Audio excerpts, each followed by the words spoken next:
స్వామి నేను ఒకసారి చెప్పినట్టు ఉంచుకోండి. మీరు ఇంట్లో ఉన్నారు, సడన్గా మీ ఇంట్లో కరెంట్ పోయింది, కరెంట్ పోతే వస్తుంది అనుకుంటారు, కానీ అది రాకపోతే మీ ఇంట్లోనే కాదు, మీ ఎదురింట్లో కానీ పక్కింట్లో కానీ వెనకింట్లో కానీ మొత్తం దేశం మొత్తం కరెంట్ పోతే అది ఎప్పుడు వస్తుందో మనకు తెలియకపోతే ఆ ఊహే చాలా భయంకరంగా ఉంటుంది కదా. ఎందుకంటే ఇవాళ మన జీవితాలు మొత్తం కరెంట్ చుట్టూ ఆధారపడి ఉన్నాయి. అలాంటి ఒక ధమ్కి డీజేటీ గారు జస్ట్ గత 24 అవర్స్లో ఒక ట్వీట్ పెట్టి ఇచ్చారు. ఆ ట్వీట్ ఏంటో నేను చదువుతాను. ఫస్ట్, కరెంట్ ఒక్కటే కాదు, తాగడానికి నీళ్ళు ఉండవంట, దేశం మొత్తాన్ని ఆబ్లిటరేట్ చేస్తాను, బూడిద చేసేస్తానని చెప్పి ఆయన ధమ్కిలో చాలా స్ట్రాంగ్ వర్డెడ్ వార్నింగ్ ఉంది. ఇది ఆబ్వియస్లీ మనందరికీ తెలిసినట్టే ఇరాన్కి. ఇన్ఫాక్ట్ ఈ ట్వీట్ చుట్టూనే ఇవాళ వీడియో అంతా ఉంటుంది, ఎందుకంటే చాలా విషయాలు జరిగాయి లాస్ట్ 24 అవర్స్లో. నేను ట్వీట్ దగ్గరికి వస్తే, ఒక new and more reasonable regime ఏదైతే ఉందో ప్రస్తుతానికి, అంటే ఇప్పుడు ఉండే రెజిమ్ అంటే చాలా రీజనబుల్గా ఉందంట. ఈ మోజ్తబా ఖమేనీ గారి రెజిమ్ ఏదైతే ఉందో దాంతో అమెరికాకి చాలా డిస్కషన్ జరుగుతున్నాయంట, చాలా గట్టి ప్రోగ్రెస్ వచ్చింది. కానీ ఏదైనా రీజన్ వల్ల ఈ డీల్ కానీ ఫైనలైజ్ అవ్వకపోతే, అంటే అవుతుంది, ప్రాబబ్లీ అవుతుంది, ఆయన రాస్తున్నారు ఇది. అండ్ స్ట్రైట్ ఆఫ్ హార్మోస్ ఏదైతే ఉందో వెంటనే బిజినెస్ ఓపెన్ చేయకపోతే మా లవ్లీ స్టే ఏదైతే ఇప్పుడు వరకు ఇరాన్లో ఉందో దాన్ని కంప్లీట్గా ఆపేసి మేము వెనక్కి వచ్చేసి ఇరాన్ మొత్తాన్ని మేము పేల్చేస్తాం, మేము ఏప్రిల్ 6 వరకు మీకు గడువు. అది ఒకటి కాదు, ఎలక్ట్రిక్ జనరేటింగ్ ప్లాంట్స్ ఏవైతే ఉన్నాయో వాటిని, ఆయిల్ వెల్స్ని, అన్నిటికన్నా ముఖ్యంగా ఖర్గ్ ఐలాండ్ని. దీని గురించి మనం గత 2-3 వీడియోస్గా మాట్లాడుతూనే ఉన్నాం. మీకు అర్థమై ఉంటుంది కదా దీని గురించి నేను ఎందుకు ఇంత స్ట్రెస్ చేశానని చెప్పి. అండ్ ఇది ఒక్కటే కాదు, బ్రాకెట్ టేసి మరి ఆల్ ది డీసాలినేషన్ ప్లాంట్స్ మొత్తాన్ని మేము ఖతం చేస్తాం. డీసాలినేషన్ అంటే ఏంటంటే మనం తాగే నీళ్లు. అంటే ఎంత క్రూయల్గా ఆలోచిస్తారో ఒకసారి మీరు ఆలోచించండి. ఇప్పుడు దాకా మేము పర్పస్ఫుల్గా దాన్ని టచ్ చేయలేదు, కానీ ఇప్పుడు మమ్మల్ని పుష్ చేస్తే మేము టచ్ చేస్తాం. ఇది ఈ ఒక్క సంవత్సరం కోసం కాదు, గత 4-5 దశాబ్దాలుగా ఏదైతే అమెరికన్ సోల్జర్స్ వాళ్ళ ప్రాణాలను ఆహుతి చేశారో వాళ్ళందరి కోసం ఇది మేము చేస్తున్నాం. Thank you for your attention to this matter DJT అని ఆయన బెటర్. చాలా మామూలు వార్నింగ్ కాదు ఇది. స్వామి బయటికి ఎన్ని ఇలాంటి పెద్ద డైలాగ్స్ వేసినా కూడా ఏదైతే వెనిజువేలాలో జరిగిందో అది ఇరాన్లో జరగట్లేదనే విషయం ఆయనకు అర్థమైందనే విషయం మన అందరికీ అర్థమైంది. ఇప్పుడు ఏదో ఒకటి చేసి he has to save himself. At least ఆయన పరువు ఆయన కాపాడుకోవాలి. ఇవాళ కింగ్స్ ప్రొటెస్ట్ అని చెప్పి అమెరికా మొత్తం జరుగుతుంది, కొన్ని లక్షల మంది రోడ్ల మీదకి వచ్చి ప్రొటెస్ట్ చేస్తున్నారు. ఏంటిది? A protest to remind those in power, especially the Trump administration, that no one is above the law. Many people across the United States are protesting against what they say is the expansion of presidential powers. ఇది democracy అయినా మా కానీ యుద్ధంలో మమ్మల్ని ఎందుకు push చేస్తున్నారు మీరు? And also a దేశం కోసం? ఇజ్రాయెల్ కోసం. ఇజ్రాయెల్ గురించి ఇవాళ Spain leader and Canadian prime minister ట్వీట్లు వేశారు. అక్కడ పామ్ సండే అని ఉంటుంది జెరూసలంలో, దాన్ని సెలబ్రేట్ చేసుకుని ఇవ్వట్లేదు ఇజ్రాయలీస్. అంటే ఏదైతే జూస్ క్రిస్టియన్స్ కలిపి యుద్ధంలో పాల్గొంటున్నాం అనుకుంటున్నారో అది ఎక్కడి వరకు వచ్చింది? అది దీన్ని మేము తీవ్రంగా ఖండిస్తున్నాం అని చెప్పి 2 దేశాలు రాశారు. దీని గురించి కూడా అమెరికాలో ఇది మాకు కానీ యుద్ధం కదా, అసలు మాకు సంబంధం లేని యుద్ధంలో. ఎందుకంటే America is predominantly Christian country, and అలాంటి క్రిస్టియన్స్కి ఇజ్రాయెల్లో రెస్పెక్ట్ లేనప్పుడు ఈ యుద్ధాన్ని మేము ఎందుకు చేయాలనే పాయింట్ కూడా యాడ్ చేసి మరీ అడుగుతున్నారు. దాని గురించి మనం క్రిస్టల్ క్లియర్గా మాట్లాడుకోవాలి. అండ్ ఆబ్వియస్లీ దీని మీద ఇరాన్ ఎలా రెస్పాండ్ అయిందో దాని గురించి. And also gate of tears అని చెప్పి యెమెన్ దగ్గర ఒక ఇలాంటి స్టేట్ ఆఫ్ హార్మోస్ లాంటిది ఇంకొక చోక్ పాయింట్ ఉంది. అది సూయజ్ కెనాల్ ద్వారా యూరోప్కి ఏషియాని కనెక్ట్ చేసే కెనాల్. అది ప్రపంచంలో జరిగే ట్రేడ్ మొత్తంలో, ఆయిల్ ట్రేడ్ మాత్రం కాదు, ప్రపంచవ్యాప్తంగా జరిగే ట్రేడ్ మొత్తంలో 12-15% అక్కడి నుంచే వెళ్తుంది. It's a very big choke point. And ఇవాళ దాన్ని కూడా మేము చోక్ చేస్తామని చెప్పి ఇవాళ యెమెన్ చెప్తుంది, హౌతీస్ చెప్తున్నారు. And they are with Iran. మీకు ధరల గురించి మీకు ఐడియాలు కూడా రావట్లేదు, మనకి ఫ్యూచర్ ఎలా ఉండబోతుందో. సో ఇది తెలుసుకోవడం చాలా చాలా ఇంపార్టెంట్. అండ్ ఇలాంటి ఇంపార్టెంట్ వీడియోస్ నా సైడ్ మీకు రోజు కూడా వస్తాయి స్వామి. ప్రపంచవ్యాప్తంగా ఏది జరిగిన యుద్ధానికి సంబంధించి లేదా ఏం జరిగినా కూడా దాన్ని అందరూ అర్థం చేసుకునే భాష సింప్లిఫై చేసి ఒక 10-15 నిమిషాలు వీడియో చేసి మీ ముందు పెట్టేస్తాను నేను. ఎందుకంటే ప్రపంచవ్యాప్తంగా అన్ని కనెక్ట్ అయి ఉన్నాయి. అండ్ ఇవాళ ఎస్పెషల్లీ ఈ యుద్ధంలో దేశాలు కనెక్ట్ అవుతున్నాయి. ఇటు సైడ్ ఇంకా దేశాలు యాడ్ అవుతున్నాయి, అటు సైడ్ ఇంకా దేశాలు యాడ్ అవుతున్నాయి. గల్ఫ్ యుద్ధంగా కాకుండా ఇంకా పెద్ద యుద్ధంగా మారే అవకాశం ఉంది. అందుకని డైలీ వీడియోస్ మిస్ అవ్వకండి. అండ్ కొత్త వాళ్ళు ఎవరు చూస్తున్నా కూడా ఇది మిస్ అవ్వకుండా ఉండాలంటే ఈ వీడియోస్ ఒక 10 నిమిషాలు నాకు కేటాయిద్దాం అనుకుంటే, ఈ నాలెడ్జ్ పిల్ మీ దగ్గర రావాలనుకుంటే కింద కనబడే సబ్స్క్రైబ్ బటన్ నొక్కి పెట్టేసుకోండి. సబ్స్క్రైబ్ చేశారుగా, డన్ స్వామి. అసలు నేను చెప్తున్నాను కదా, ఈ కాంటెక్స్ట్ గురించి మనం అర్థం చేసుకోవాలంటే డీజేటీ గారు ఏవైతే ఎలాంటి పదజాలం అయితే వాడుతున్నారో ఆ పదజాలం ఇన్ఫాక్ట్ ఏ టైం నుంచి ఎలా అది ఎస్కలేట్ అవుతూ వెళ్తుందో ఎక్స్పోనెన్షియల్గా, దాంట్లో ఆయన ఎంతవరకు చేస్తారో మనం ఒక్కసారి ఆ ట్రెండ్ మన గురించి ఫాలో అవ్వాలి. డే 1 నుంచి యుద్ధాన్ని మేము గెలిచేసాం. వారం రోజుల తర్వాత, 10 రోజుల తర్వాత, 20 రోజుల తర్వాత, 30 రోజుల తర్వాత, ఇన్ఫాక్ట్ ఇది 32వ రోజు. ఇది ఎప్పటికప్పుడు మేమే గెలిచామని చెప్తున్నప్పుడు ఇలాంటి ధమ్కీలు ఇవ్వాల్సిన అవసరం ఏముందని ఒక చిన్న కామన్ సెన్స్ పాయింట్ నేను మిస్ అయ్యి మరి. To say this, we've won this war has been won. The only one that likes to keep it going is the fake news. I mean, the New York ధమ్కీలు ఇస్తానే ఉన్నారు. In fact ఇప్పుడు ఆయన నిజంగా తలదాచుకోవాలి, save అవ్వాలి. At least ఈ nuclear ప్రోగ్రామ్ని మేము ఆపాం అని ప్రపంచం మొత్తానికి చాటి చెప్పగలగాలి. అంటే 450 కిలోగ్రామ్స్ ఆఫ్ ఎన్రిచ్డ్ యురేనియం ఏదైతే ఉందో దాన్ని ఫస్ట్ ఆయన పట్టుకోగలగాలి. ఎందుకంటే ట్రూప్స్ని దింపినా, ఖర్గ్ ఐలాండ్కి పంపించినా దాన్ని పట్టుకోవడం, దాని ఆయువు పట్టుని తీసుకోవడం చేతిలో అనేది కొంచెం కష్టంగా అనిపిస్తుంది. ఎందుకంటే ఖర్గ్ ఐలాండ్ని ఆక్రమించుకుందాం అన్న, అక్కడికి సోల్జర్స్ ఆన్ గ్రౌండ్ పంపిద్దాం అనుకున్నా, ఎందుకంటే అది పంపించే ధోరణిలో ఉన్నారు ఇప్పుడు. కాకపోతే ఇరాన్ ఎలా రెస్పాండ్ అవుతుందో అది చూసి అందరికీ అనిపించే విషయం ఒకటే, ఏం ధమ్కీ ఇచ్చినా మీరు చెయ్యండి అని చెప్తుంది. ఫర్ ఎగ్జాంపుల్, మేము సోల్జర్స్ని పంపిస్తున్నాం అంటే వెల్కమ్ టు హెల్ అని తెహరాన్ టైమ్స్లో ఒక హెడ్లైన్ పడుతుంది, పెద్ద ఇమేజ్ పడుతుంది. లేదా మేము ఇలా ఆబ్లిటరేట్ చేస్తాం ఇరాన్ మొత్తాన్ని అంటే సరే చేయండి. మీరు ఏదైతే డిస్కషన్స్ మాతో చేశానని చెప్పి మీరు అంటున్నారో ఆ డిస్కషన్స్ అవ్వలేదు. మాతో ఏ డిస్కషన్స్ అయితే జరగట్లేదు. మీరు ఏవైతే అబద్ధాలు చెప్తారో అబద్ధాలు చెప్పుకొని జనాలు మీరు మభ్య పెడదాం అనుకుంటే మభ్య పెట్టండి. మీరు ఏదైనా చేయండి, కాకపోతే మా మీద ఏదైతే దాడి చేద్దాం అనుకున్నారో అది చేసి చూపించండి. మేము ఎలా అయితే రిటాలియేట్ అవుతాం మేము అలా రిటాలియేట్ అవుతాం. ఇది ఇరాన్ చెప్తున్న మాట ఇది. సో ఇరాన్ కొంచెం ఫియర్లెస్గా ఉంది. అలాంటి టైంలో డైరెక్ట్గా అఫెన్స్ వెళ్ళి వియట్నాంలో జరిగింది మళ్ళీ అమెరికాలో జరగకూడదు అనే ఒక భయం ఆయన మైండ్లో ఖచ్చితంగా ఉండే ఉంటుంది. ఆయనకు అడ్వైజ్ వచ్చే ఉంటుంది. సో ఇప్పుడు అల్టిమేట్గా ఆయన ఏం గోల్ పెట్టుకున్నారు, ఏదో ఒకటి చేసి ఆ న్యూక్లియర్ ప్రోగ్రామ్ జరగకుండా ఆపాలి. అండ్ ప్రస్తుతానికి 450 కిలోగ్రామ్స్ ఉంది, 450 కిలోగ్రాములు. అండ్ చిన్న విషయం కాదు ఇది. 9 అటామిక్ బాంబ్స్ రెడీ అవ్వగలుగుతాయని చెప్పి నేను కాదు, బెంజమిన్ నేతన్యాహు గారు చెప్తున్నారు. ఒకసారి మీరు వినండి ఒకసారి. They backed up their genocidal rhetoric with a program to develop nuclear weapons.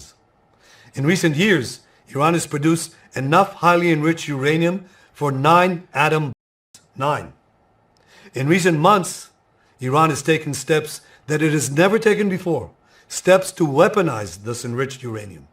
And if not stopped, Iran could produce a nuclear weapon in a very short time. It could be a year, it could be within a few months, less than a year. A point మీరు చూడాలనుకుంటే మీరు ఒక్క విషయం దీని వెనకాల ఉండే science ఏంటో మీరు తెలుసుకోవాలి. యురేనియం ఎన్రిచ్ చేయాలి. ప్రస్తుతానికి 60% ఎన్రిచ్ చేయి ఉంది. అది న్యూక్లియర్ బాంబ్ లెవెల్కి చేరాలంటే 90% ఎన్రిచ్ అవ్వాలి. కాకపోతే 60% వరకు తీసుకురావడానికి చాలా కష్టపడాలేమో కానీ 60 నుంచి 90 తీసుకురావడానికి అంత కష్టం అవసరం లేదు. కొన్ని వారాలు కొన్ని నెలల వ్యవధిలో అది అయిపోతుంది. అందుకే చాలా మంది జియోపొలిటికల్ ఎక్స్పర్ట్స్ ఏం చెప్తున్నారంటే ఇది ఏదైతే యుద్ధంలోకి ఇజ్రాయెల్ అమెరికా దిగిందో ఇది ఇట్స్ బిట్ టూ లేట్. ఒక 10 సంవత్సరాల క్రితం జరుగుంటే ఇలా 60% అవ్వనప్పుడు నిజంగా ఈ న్యూక్లియర్ ప్రోగ్రామ్ ఆపే అవకాశం ఉండేది. కానీ మీరు దాన్ని ఇప్పుడు చేయడం వల్ల, ఇలాంటి సమయంలో చేయడం వల్ల అసలు సమస్య వచ్చింది. అండ్ ఏదైతే ప్రోగ్రామ్ మధ్యలో ఆగిందో దాన్ని సీక్రెట్గా వాళ్ళు కంటిన్యూ చేస్తారనే ఒక థాట్ కూడా ఉంది. అందుకని డీజేటీ గారు ఇప్పుడు ఏమంటున్నారంటే ఆ 450 కిలోగ్రాముల యురేనియం ఏదైతే ఉందో దాన్ని దొంగతనం చేసి వచ్చేద్దాం అనే ఒక థాట్లో ఉన్నారు.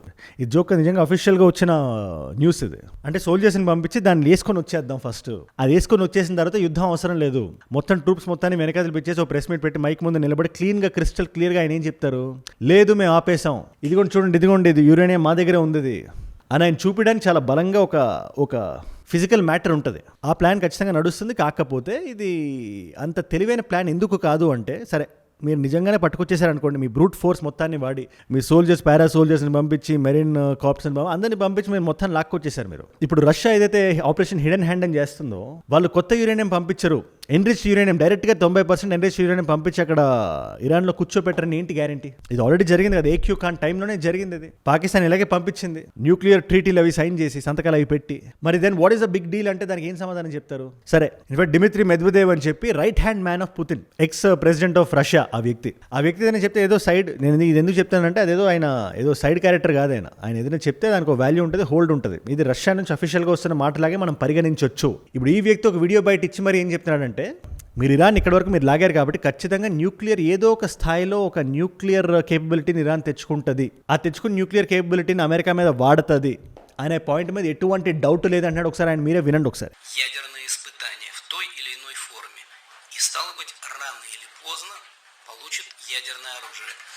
నేను చెప్పినాను కదా, ఇది ఇక్కడ ఎందుకు ఇంపార్టెంట్ అంటే రష్యా అంతరార్థం ఏంటో దాని అంతరాంగం ఏంటో ఇది క్లియర్గా ఒక పర్టికులర్ ఒక 1 minute బయట చూసి మనకు అర్థమైపోతుంది. అండ్ టుడే ఇఫ్ ఈ యుద్ధం కంటిన్యూ అయితే ఎవరు మోస్ట్ హ్యాపీ ఫీల్ అవుతారు? మీరు ఒకసారి ఆలోచించండి, ఒకసారి కళ్ళు మూసుకొని ఆలోచించండి. ప్రస్తుతానికి ఆల్రెడీ హ్యాపీగా ఫీల్ అవుతుంది రష్యా. మన భారతదేశ ఎగ్జాంపుల్ మనం తీసుకుంటే మనకి క్రూడ్ ఆయిల్ సప్లై చేసిన అమ్ముతుంది, కాకపోతే ఎటువంటి డిస్కౌంట్స్ లేకుండా వాళ్ళు చెప్తున్న టర్మ్స్లో వాళ్ళు ఇస్తున్న ప్రైస్గా మనం కొనాల్సి వస్తుంది. ఎందుకు? మనకు వేరే ఆప్షన్ లేదు కాబట్టి. సో అక్కడ మానిటరీ ప్రాఫిట్ ఉంది రష్యాకి. రష్యా మనకి ఎంత ఫ్రెండ్ అయినా అవనివ్వండి, జియో పాలిటిక్స్లో there is no other interest other than personal interest. అది ఏ దేశానికైనా అది వర్తిస్తుంది, అది రష్యా కూడా వర్తిస్తుంది. దాన్ని రష్యాని మనం తప్పు పడాల్సిన అవసరం లేదు ఇక్కడ. అండ్ ఆబ్వియస్లీ అదే జరుగుతుంది. అండ్ ఆల్సో రష్యా యుక్రెయిన్ గొడవ ఎలా మొదలైంది? యుక్రెయిన్ చాలా చిన్న దేశం, రష్యా ఒక రోజులో లాగేస్తుందని చెప్పి అనుకుంది రష్యా. కాకపోతే యుక్రెయిన్ ఏదైతే చేసిందో, యుక్రెయిన్ వెనకలు ఏ దేశాలు అయితే వచ్చాయి, ఈ యుద్ధం ఇప్పుడు ఎంతవరకు నడుస్తుందో, ఎన్ని సంవత్సరాలు నడుస్తుందో అది నేను సెపరేట్గా చెప్పాల్సిన అవసరం లేదు స్వామి. ఇక్కడ ఇంపార్టెంట్ మ్యాటర్ మన అందరం తెలుసుకోవాల్సింది ఏంటంటే, అదే బురదలోకి అమెరికా కూడా రావాలని చెప్పి ఇవాళ రష్యా కోరుకుంటుంది. సో ఎంతవరకు వీలైతే అంతవరకు ఇరాన్ ఎంపవర్ చేయడానికే చూస్తుంది. ఇవాళ ఇరాన్ ఒకటే మాట అంటుంది, మేము పంపిస్తాం, స్ట్రైట్ ఆఫ్ హార్మస్ మేము ఓపెన్ చేస్తాం, కాకపోతే అది చైనీస్ షిప్స్ కానీ భారతదేశపు షిప్స్ కానీ మేము పంపిస్తాం. ఇప్పుడు స్ట్రైట్ ఆఫ్ హార్మస్ ఇలా ఉండడం వల్ల వేరే షిప్స్ అది వెళ్ళి వాటికి డ్యామేజ్ అయితేనే కాదు ఇక్కడ అక్కడ ఇబ్బంది. అది ఒకటే కాదు ప్రాబ్లం, ఇప్పుడు చాలా షిప్స్ అదని అవాయిడ్ చేస్తాయి, దానివల్ల ఇన్సూరెన్స్ ప్రీమియం పెరుగుతుంది, ఆ షిప్స్ వేరే రూట్ తీసుకొని వెళ్ళాల్సి వస్తుంది, దానివల్ల ఇన్హెరెంట్ కాస్ట్లు పెరుగుతుంది ఆ షిప్ మీద. ఆ షిప్ ఏవైతే వస్తువులు క్యారీ చేస్తుందో, క్రూడ్ ఆయిల్ అవనివ్వండి, ఎల్పిజి అవనివ్వండి, లేదా వేరే సామాన్లు అవనివ్వండి, ఏదైనా అవనివ్వండి, వాటి ఖర్చు మనకు తెలియకుండానే పెరుగుతుంది. ఆ ధరలు ఇప్పుడు యుద్ధం ఇవాళ ఆగినా కూడా కొన్ని నెలల పాటు అది మన నెత్తి మీద పడతాయి అవి. ఇవాళ అదే జరుగుతుంది. అండ్ ఆల్సో కింద ఇంకో there is another choke point. పైన స్టేట్ ఆఫ్ హార్మస్ ఉంది కదా, మీరు జియోగ్రఫికల్ గా చూస్తే కింద గేట్ ఆఫ్ టియర్స్ అని ఇంకోటి ఉంటుంది. సూయజ్ కెనాల్ కి, యెమెన్ కి కింద 2-3 ఆఫ్రికన్ దేశాలు ఉంటాయి. దానికి కరెక్ట్ గా యెమెన్ కి కరెక్ట్ గా ఉంది. అండ్ యెమెన్ ఎవరి కంట్రోల్ ఉంది? అట్లీస్ట్ 30% ఆఫ్ యెమెన్ ఎవరి కంట్రోల్ ఉంది? హౌతీస్ కదా. హౌతీస్ కి ఇరాన్ కి సత్సంబంధాలు ఉన్నాయి. అందుకే బాబెల్ మందేబ్ స్ట్రాట్ అని దీన్ని కూడా చోక్ చేస్తారని చెప్పి Houthis they are telling it. See నిన్నటి వీడియోలో నేనేం చెప్పాను, there was an attack Houthis నుంచి ఇజ్రాయెల్ మీద జరిగింది. హౌతీస్ కూడా అఫీషియల్గా యుద్ధంలోకి వచ్చారని చెప్పి. Now there next target is ఈ స్ట్రైట్ ఏదైతే ఉందో, దీన్ని గేట్ ఆఫ్ టియర్స్ అని మనం పిలుచుకుందాం. ఏంటి దీని పేరు ఇలా పెట్టారు అంటే, దాన్ని చోక్ చేస్తే ప్రపంచం మొత్తం ఆ ట్రెమర్స్ తగిలి డిస్ట్రెస్లో పడుతుంది. అండ్ ఇలా చాలాసార్లు జరిగింది కూడా. దాన్ని ఉద్దేశించి ఆ మైండ్ సెట్లోనే ఈ పేరు, ఈ పర్టికులర్ స్ట్రైట్కి ఆ పేరు పెట్టారు. ఇండియా నుంచి, చైనా నుంచి యూరోప్కి వెళ్ళాలంటే it's one of the biggest straight. ఆ స్ట్రైట్ అని దాటే వెళ్ళాలి. 12% ఆఫ్ గ్లోబల్ ట్రేడ్ దీని నుంచి వెళ్తుంది. ఇన్ఫాక్ట్ దీన్ని energy artery to the world అని కూడా అంటారు. ఫర్ ఎగ్జాంపుల్ మనకి జస్ట్ స్ట్రైట్ ఆఫ్ హార్మోస్ని క్లోజ్ చేసినందుకే ఆ ట్రెమర్ మన భారతదేశానికి తగిలింది కదా. జస్ట్ ఇమాజిన్ ఇది కూడా అలాగే క్లోజ్ చేయగలిగితే, అండ్ నిజంగా ఏదో చేస్తారని కదా, ఆ భయం ఉంటుంది కదా, ఆ భయం వల్ల చాలా వరకు షిప్స్ వెళ్ళవు. మీరు ఒక్కసారి ఈ రూట్ చూడండి, ఆ స్ట్రేట్ నుంచి వెళ్ళకపోతే they have to take this big route. అది భారతదేశం నుంచి వెళ్ళాలన్నా, భారతదేశానికి రావాలన్నా, ఆ ఎలక్ట్రానిక్స్ అవనివ్వండి, ఎటువంటి కన్స్యూమర్ గూడ్స్ అవనండి, జస్ట్ క్రూడ్ ఆయిల్ అనుకోకండి మీరు. ప్రస్తుతానికి they acting as a proxy to Iran ప్రపంచం మొత్తం చోక్ చేద్దామని చూస్తుంది ప్రస్తుతానికి. మా దాకా మీరు రావద్దు. ఇది ఇరాన్ యుద్ధ ధర్మం అంతే. ఇది భారతదేశానికి 4 విధాలుగా ఇది ఎఫెక్ట్ అయ్యే అవకాశం ఉంది.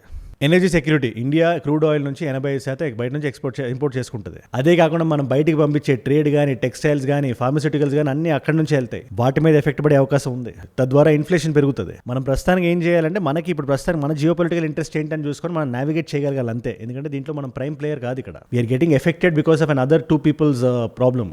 సో మనం ట్రేడ్ రూట్స్ని డైవర్సిఫై చేస్తామా, స్ట్రాటజిక్గా పెట్రోలియం రిజర్వ్స్ మనం వాడుకుంటాం, మన దగ్గర ఉండే రిజర్వ్స్ మనం వాడుకుంటాం, అది ఎంతకాలం వాడుకుంటాం, ఇదంతా మనం చూడాలి. మనం దీని మీద మీరు ఏమంటారు నాకు కింద కామెంట్స్లో మీరు ఖచ్చితంగా మీరు రాయాలి. ఆల్సో అగైన్ ట్రంప్ గారు ఒకటే మాట అంటున్నారు, నేను ఈ యుద్ధాన్ని చేయడానికి కారణం ఇవాళ నేను ఇది చేయకపోతే రేపు దీనివల్ల ఇంకా చాలా పెద్ద డిజాస్టర్ జరిగి చాలా మంది ప్రాణాలకు ఇబ్బంది అవుతుంది. That is the only reason I'm doing it now అని చెప్పి ఆయన అంటున్నాడు. అండ్ ఆల్సో April 6th వరకు గడువు ఆయన ఇచ్చాడు. నేను ఇవాళ మిమ్మల్ని క్వశ్చన్ అడుగుదాం అనుకుంటున్నా సింపుల్గా. April 6th లోపల ఆయన ఏమంటున్నాడు, అది చేస్తున్నాడు అనుకుంటున్నారా లేదా? April 6th తర్వాత ఏమవుద్దని మీరు అనుకుంటున్నారు? కింద కామెంట్స్ మీరు ఎందుకు రాయాలని చెప్తున్నారంటే, మీరు అది జరిగిన తర్వాత April 6th తర్వాత మీరు వచ్చి చూసుకోవడానికి, మీరు ఎంతవరకు కరెక్ట్గా గేజ్ చేశారు మీకు తెలియడానికి, మీ ఫ్రెండ్స్కి చెప్పడానికి అది ఒక రికార్డెడ్ నోట్లో ఉంటుంది. కామెంట్ సెక్షన్ అలా వాడుకుందాం. ఎంతో మంది, కొన్ని వేల మంది ఒపీనియన్స్ ఇవన్నీ మీరు కింద రాయండి. కింద కామెంట్స్ని మీరు just keep it like that. Let us keep it engaging. నేను ప్రతి కామెంట్ నేను చూస్తాను. మీరు రాయండి ఒకసారి, మీరు ఏమవుద్దని మీరు అనుకుంటున్నారు మీరు రాయండి. మన ఒపీనియన్ కూడా మ్యాటర్ అవుద్దని మనకు తెలియాలి కదా. Definitely do it. And again simple question అడుగుతాను ఇవాళ, ఇరానియన్ రెవల్యూషన్ ఏ సంవత్సరంలో జరిగిందని మీరు అనుకుంటున్నారు? ఇది అందరికీ తెలియాల్సిన మ్యాటర్. ముఖ్యంగా ఈ రెజీమ్ గురించి యుద్ధం మొత్తం జరుగుతుంది కాబట్టి ఈ రెజీమ్ ఎప్పుడు వచ్చింది? Option A is 1975, option B is 1977, option C is 1979, option D is 1981. మీకు సమాధానం తెలిస్తే కింద రాయండి. తెలుసుకుందాం అనుకుంటే ఇన్స్టాగ్రామ్కి వచ్చేసేయండి. అజయ్ ఫ్రామ్ ఏజుడ్ అని ఉంటుంది. అజయ్ ఫ్రామ్ అని రాయండి. It's verified profile, tick mark ఉంటుంది. 1+ మిలియన్ ఫాలోవర్స్ ఉంటారు. మీరు టక్ అని వచ్చేయచ్చు. మీరు అక్కడ ఇలాంటి వీడియోస్ని రీల్స్లో చూడొచ్చు. నా లైఫ్లో నా చుట్టూ ఏమైనా జరుగుతున్నా, నాకు ఏదైనా వీడియో ఐడియా టాపిక్ మీరు ఇద్దామనుకున్నా కూడా ఇట్స్ అ గ్రేట్ ప్లేస్. మీరు అక్కడ ఇస్తున్న ఆర్టికల్స్ నేను వాడుతున్నా. ఆథెంటిక్ సోర్సెస్ తీసుకుని ఆథెంటిక్ ఇన్ఫర్మేషన్ 10-15 నిమిషాల వీడియో రూపంలో మీ ముందు పెట్టేస్తున్నా. సో దాన్ని ఫాలో అయి పెట్టేసుకోండి. అండ్ ఏజుడ్ గ్లోబల్ అని మీ నాన్ తెలుగు ఫ్రెండ్స్కి నాకంటే వీడియోస్ మీరు షేర్ చేద్దాం కూడా, దాన్ని కూడా సబ్స్క్రైబ్ చేసి పెట్టుకోండి. అండ్ మీరు ఇక్కడ దాకా ఈ వీడియోలో వచ్చారంటే నా వీడియోస్ మిమ్మల్ని ఆకట్టుకుంటున్నాయి, ఒక వాల్యూ పొందుతున్నారు. Thank you so much for that. మీరు ఇస్తున్న వాచ్ టైం, రిటెన్షన్ ఉంది కదా, ప్రాణం పెట్టి నన్ను పనిచేయడానికి, రోజు నిర్భయంగా నిర్మోహమాటంగా మాట్లాడడానికి నన్ను ప్రేరేపిస్తుంది, ప్రోత్సహిస్తుంది. దానికి మీరే నా ప్రేరణ. Yo my inspiration. నేను చెప్తున్నాను కదా, మీరు ఉన్నారు కాబట్టి నేను ఉన్నా. అండ్ కమ్ వాట్ మే, ఈ వీడియోస్ కంటిన్యూస్గా వస్తూనే ఉంటాయి. మీ ఫీడ్లో నేను పెట్టగానే మీ దాకా రావాలంటే మీరు ఏం చేయాలి? కింద కనబడే సబ్స్క్రైబ్ బటన్ నొక్కి పెట్టేసుకోండి. సబ్స్క్రైబ్ చేశారుగా, డన్ స్వామి. అండ్ మీకోసం నేను కాంప్లిమెంటరీ వీడియోస్ పెడుతున్నా. ఈ వీడియో, రష్యా అఫీషియల్గా యుద్ధంలోకి ఎంటర్ అయిందా అనే క్వశ్చన్ చాలా మందికి ఉంది. దాని గురించి క్రిస్టల్ క్లియర్ ఎక్స్ప్లెనేషన్తో ఒక వీడియో ఇక్కడ పెడుతున్నా. అసలు యుద్ధం ఎలా మొదలైందంటే ఆ వీడియో ఇక్కడ ఉంది. మీకు ఏ వీడియో ఇంట్రెస్ట్ ఉంటే ఆ వీడియోని చూడండి. నేను మళ్ళీ మిమ్మల్ని రేపు ఇంకో వీడియోతో కలుస్తా. మనందరం కలిసి పెరగాలి, కలిసి ఎదగాలి. Let us all grow together. Let us all rise together. Rise above ignorance, rise above arrogance, rise above hate. ఏజుడ్ అంటే మనం. జై హింద్, జై భారత్, జై ఆంజనేయ, ఓం నమః శివాయ, స్వామియే శరణమయ్యప్ప.